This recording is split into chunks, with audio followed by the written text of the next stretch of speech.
Somewhere out there in the world, the Division 3 is being cooked up, with each passing day slowly nudging us that much closer to its eventual release. We've still got a long ways to go, but it goes without saying that I am very excited for it. Now, at this point in time, we have just about zero details on what this game will be, where it will be set, what features it will contain, but if there are any educated guesses to be made about what will be present in the Division 3, I think one fairly safe bet is that in some form, it will feature a Dark Zone. Because as controversial as this piece of content has become across the Division 1 and 2, its ties and significance to the IP's core identity cannot be waved aside. Whether it's the fact that, in many ways, the emergence of the DZ kickstarted the extraction shooter trend, a genre that continues to see new releases and a lot of attention shown its way to this day, or because the first ever trailer and look that we got at the Division 1 over a decade ago, that took place entirely within a Dark Zone. No, I'm not kidding. I think a lot of people forget that fact. Now, I have been a die-hard DZ and PvP fan within the Division game since the launch of the Division 1, and while it would be easy for me to say just make the Division 3's Dark Zone like it was in the Division 1 when everybody liked it and call it a day, simply put,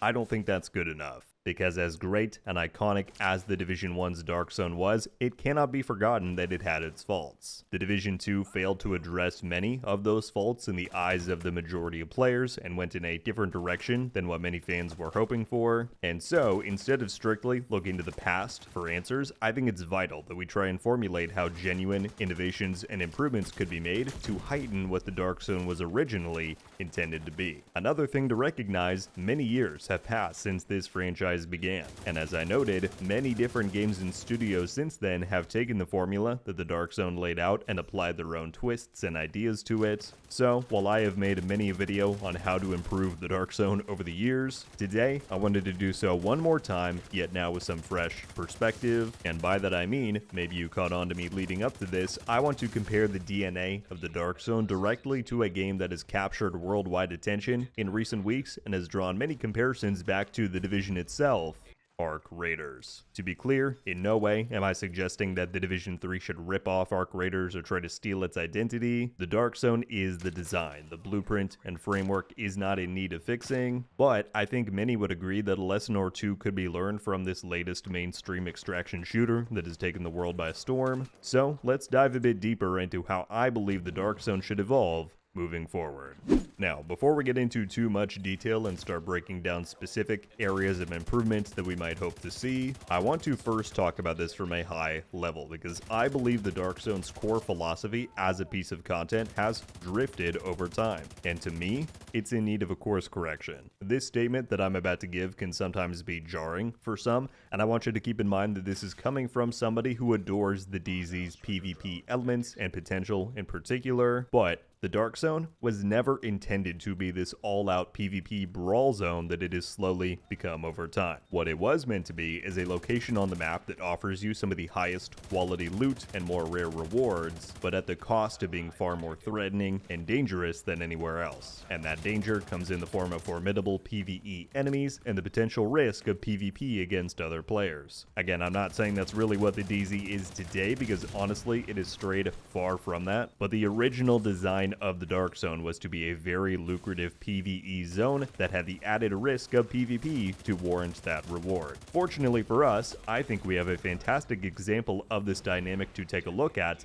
and that is with Arc Raiders. Arc Raiders is not a PvP game. Instead, it is a sandbox that has been expertly crafted to be just about as lethal and unpredictable to the player as it can be. The AI Arc enemies feature handcrafted intelligence and tools that are designed to challenge players in ways that not many other games do. The environments within the world are also made in such a way that traversal is a feat of its own, with hazards to be aware of and the threat of making noise being present around nearly every corner, which can be greatly to your detriment. All of those factors feed into player habits and choices. Could you go around shooting every other player that you come across in the hopes that they'll have something shiny and worth your time in their pack? You sure could, but it's just as, if not more, worthwhile to team up with your fellow raiders, take down Arc, and reducing that threat of the world around you by traveling together. That is the dynamic that the Division's Dark Zone lost a long time ago. In modern day Division 2, the Dark Zone falls behind much of the rest of the game's content in terms of verifiability for farming, its loot quality is inferior to many other sources, its loot quantity is vastly inferior to modes like Countdown or Retaliation, and because of the mediocre loot, the PvE presence within the DZ is a pushover. It's set to challenging level difficulty, which is far from the hardest scaled content in the game, and its environments are largely static and unpredictable. So it's no huge shock that when you remove the risk, the tension, and the high reward, players are going to view the risk of engaging in PvP combat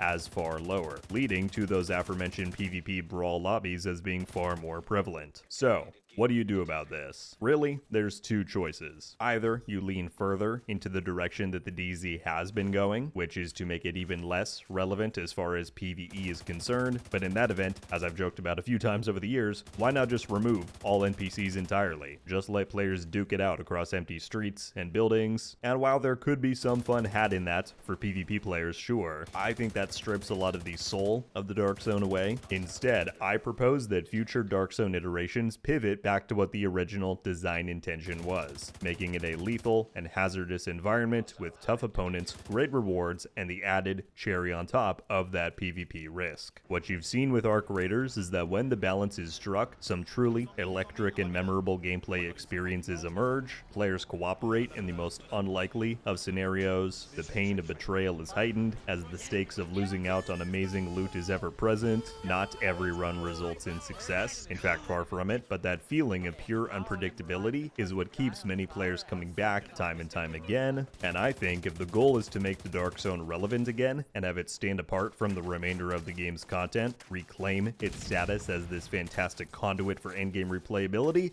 you have to do everything possible to reintroduce that unpredictability. Now, does that mean foregoing many of the hallmark features and mechanics that it is known for? Far from it. I think the Rogue system is a fantastic implementation of a simplistic yet easy to read morality system displayed for all to see right on screen. Landmarks, contaminated loot, extractions, all of it is at the heart of what the Dark Zone is, but the underlying magic behind making all of it work is that risk-reward balance, and it's something that's really going to need to be fine-tuned for maximum impact.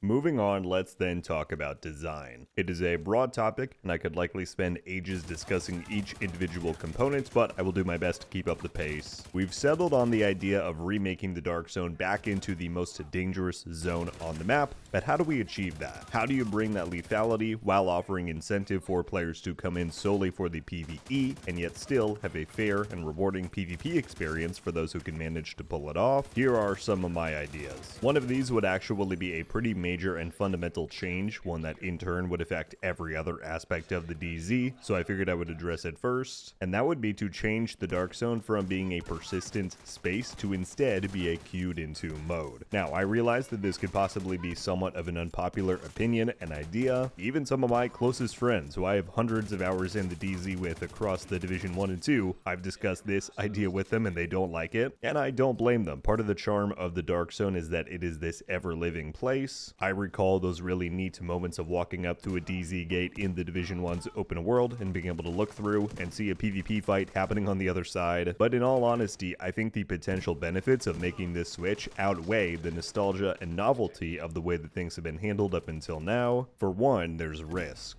Ever since the Division 1, the Dark Zone has drawn criticism that players who go rogue and engage in PvP do not face enough risk to make that choice significant enough. And to be fair, it's hard to truly make that action risky when, unlike a dedicated extraction shooter, you don't lose your entire inventory when you die, only the items that you've collected within the DZ itself. And that has always been exacerbated by the fact that death only results in a quick respawn delay, upon which you get to go back to the checkpoint and run right back to where you died. So while it would not solve the issue entirely, making the Dark Zone a queued into mode with a set timer or other mechanics to dictate how long players have to go in, fight, loot, and extract, that changes the dynamic entirely for what someone chooses to do in the time allotted to them. A 1-minute respawn timer in a zone with no external pressure means relatively little, whereas a 1-minute respawn timer in a zone where, let's say you've only got 40 minutes in total to get in and get out, means a lot more, especially if this zone were to be much more akin to the Division 1's Dark Zone,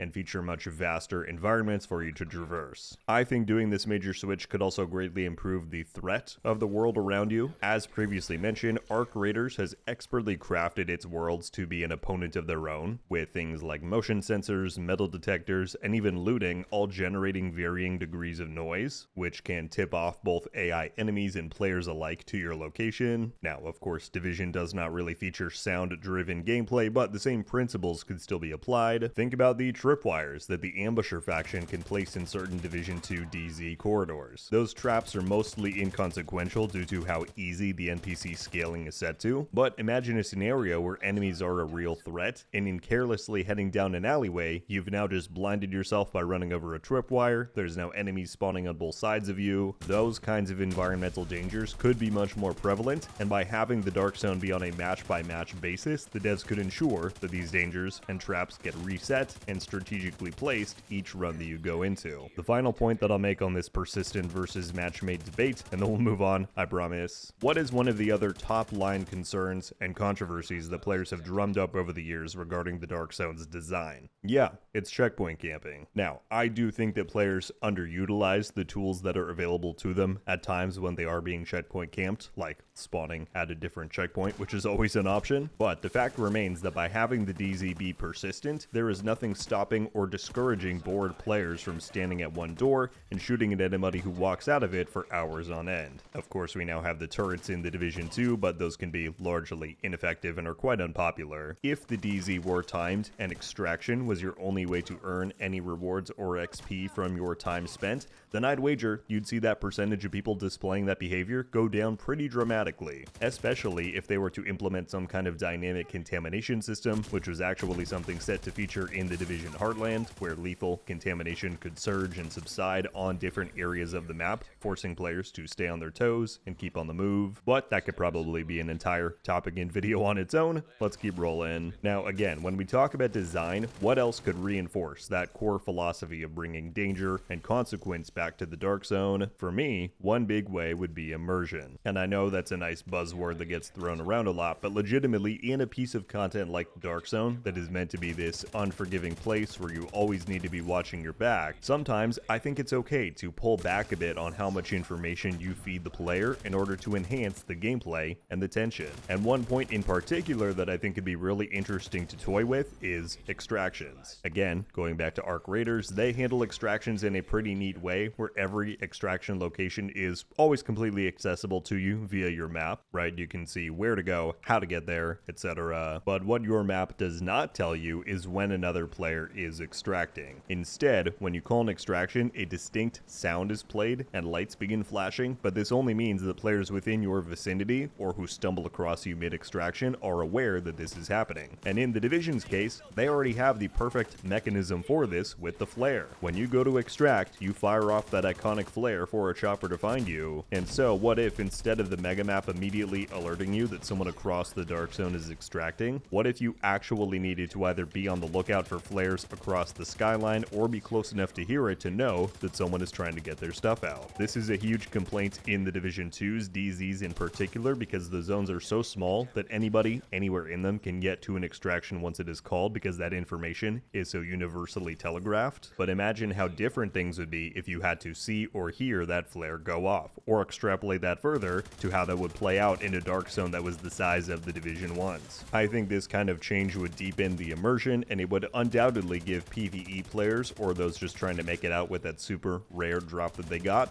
that much more of a fighting chance against roaming rogue squads. That takes us to a great point: rogues. I know, so far in this video, you might be saying, man, what the f is wrong with you, RogueGold? You're advocating for PvP to be disincentivized to such a high degree? And it is true that I am suggesting that to a degree. The reason being, as we covered, PvP has simply lost any of its stakes in the modern day Dark Zone. Going manhunt means nothing, clearing it means nothing, killing a rogue means nothing, the rewards are forgettable, the punishments for dying do not exist, you just reset and go at it again and again and again. Instead, I think the context for PvP really should shift more in the direction of how we see this dynamic play out in Arc Raiders. Having someone engage you in PvP, especially if you've got good loot on you, is tense. Your heart is pounding, hoping that you'll survive to make it out alive, and conversely, if you attack somebody else, you've now greatly greatly increase the threats facing you, as you're at a disadvantage now to players, AI enemies, and the world at large. But instead of just putting those interested in PvP at a disadvantage, succeeding in PvP despite those odds warrants excellent rewards. This plays right back into the idea of turning the DZ into a mode as opposed to being persistent. But if you can manage all of those threats at once and still take out several players, let's say you've suddenly hit manhunt, you're now actively pinging on the map for anybody to track, which means a lot if we were to reduce the context of the information available to you on the map. And in order to cash out on all of this, you need to extract alive. That thrill of calling in a flare and having the potential for multiple squads to descend on you while you try to get out is going to be exhilarating. PvE-oriented players are more naturally encouraged to team up and stick together to stay alive, while PvP-oriented players have that risk added to their actions, yet stand to win big if they can survive everything that's coming at them, which ultimately I think is what many of us want, a reason for a server of 20 people to come after us with a worthy reward if we manage to live. Beyond all of that, I think the rogue system could be evolved into a bit more of a forward-facing morality system. Let's say that if you encounter and kill one player early on into a DZ match, that rogue timer will wear off, but perhaps you now get a mark above your head signifying to anyone that you meet that you've already been a rogue this game. You're still friendly by default, but that information is there for them to be aware of. And then maybe it's 5 cumulative rogue ticks, no matter how long the time in between. That is what then flags you as manhunt, and again, this is when you would start pinging on the map. Again, probably its whole own topic for a whole other video, but something worth exploring, absolutely. Alright, so those are some of the key design elements that I wanted to touch on. Tangible changes to the Dark Zone's composition that I believe would both deepen and enrich the gameplay. The final category that I wanted to discuss is replayability. Difficult challenges, great loot, and fun and rewarding PvP would certainly do a lot on their own to make this mode very replayable, but why not take it further? And once again, drawing from Arc Raiders, I think they have made strides in this regard by having their maps offer very high replayability and variability each time that you jump in, thanks to their map conditions. If you have not played Arc Raiders, essentially what they do is rotate in and out what versions of a given map are available at any time. So, for instance, you could have your plain standard version of the spaceport map, or for an hour at a time, that switches to nighttime spaceport, which decreases available extraction points, it increases the PvE enemy presence, and in general just makes things a bit more hardcore. Or the electromagnetic storm condition, which has it so that lightning strikes are effectively raining down and you have to stay on the move when you're outdoors to avoid getting hit. These kinds of dynamic conditions and events really extend the longevity and enjoyment that otherwise static environments can offer, which is great for the health of any game. Now, the Division tried to do this to an extent back in the Division 1 primarily. You'd have your supply drops that come in once or twice an hour, beckoning players to concentrated locations to fight it out over good loot. Those exist in the Division 2's DZs as well, and they're nice, but pretty minimal in terms of replayability and how much they really altered gameplay. The more impactful version of these were contaminated events in the Division 1. This would see the underground and subway systems in Division 1's Dark Zone periodically become filled with high concentrations of contamination. This would force players out for a period of time, or else you would automatically be killed. But once those levels subsided enough, you could go back in, and each individual location now has a boss awaiting you. You would take small chunks of damage from the raised contamination each second that you were down there, but with enough coordination and luck, you'd be able to take out the bosses and score some great loot. Of course, though, being the Dark Zone, this led to some great player interaction moments. Do you help out this agent who's here with you to try and kill the boss and split the rewards? Or do you take advantage of the contamination, kill them while they're weak, and take everything for yourself? If you do that, can you even handle the oncoming damage and enemies by yourself? It's that kind of dynamism that the DZ thrives on, and that we're sorely missing these days in the Division 2. So, just a couple of quick ideas that I think the Division could adopt that fall under this map condition umbrella. Firstly, how about a shade blackout? A condition where, periodically as you play, you lose connection to the SHD network. This would function very similarly to the mechanics seen in some more recent Division 2 manhunt missions, where once this occurs, you lose your minimap, your HUD, and there's restricted skill usage. Imagine that happening when you're in the middle of a group of agents at a landmark. If you decide to start shooting, no one is going to know who is rogue, how much ammo they have, what's happening altogether. Pure chaos, and that is exactly why I think it would be genius. Or, much like how Arc Raiders features the Launch Tower Loot event at the Spaceport map, have an Armored Convoy DZ condition. This is an idea that players have had for years, where a heavily armored and defended convoy makes its way from one end of the DZ to the other, and it's up to players to try and work together to take it down and decide who gets the high value loot within. I'm sure there are endless other things that they could do there, and that is the entire point. Bring variety, unpredictability, and replayability to the environments and situations that players are going to be engaging with for hours on end and years into the Division 3's life cycle. Well, my friends, I believe that is just about everything that I set out to cover for this one. Honestly, I could go on forever talking about this stuff, both because I like to yap, but also because the Dark Zone is very close to my heart when it comes to the Division. Ultimately, the team is going to do what the team's going to do when it comes to the third game, Dark Zone or otherwise, but I still enjoy theorizing and sharing out ideas in the meantime, and I think it would be a mistake to disregard Arc Raiders entirely. Its launch has shown the world that mass interest can very much still be there for this type of gameplay experience, so I hope that the Division 3 can provide on that if it is something that they end up going for. What we covered here are just a few of the top line areas and topics that I wanted to hit on, but if there's anything else that you want to discuss for how the Dark Zone could potentially improve or evolve moving forward, then please leave it below in the comments. I'd be happy to discuss. Or just any thoughts on what we did go over here. I'd love to read through them. If y'all haven't been around my channel before, I try and put out a special video, if you will, every year on Christmas, so I tried to put a lot of forethought and care into the presentation of these ideas here. Really hope you enjoyed. On that note, Merry Christmas to any who may celebrate, Happy Holidays to all, and I will see you in 2026. Or before. There's more videos coming out before then. Thank you so much for your time and for making it all the way through this video. I will see you in the next one. RogueGold out.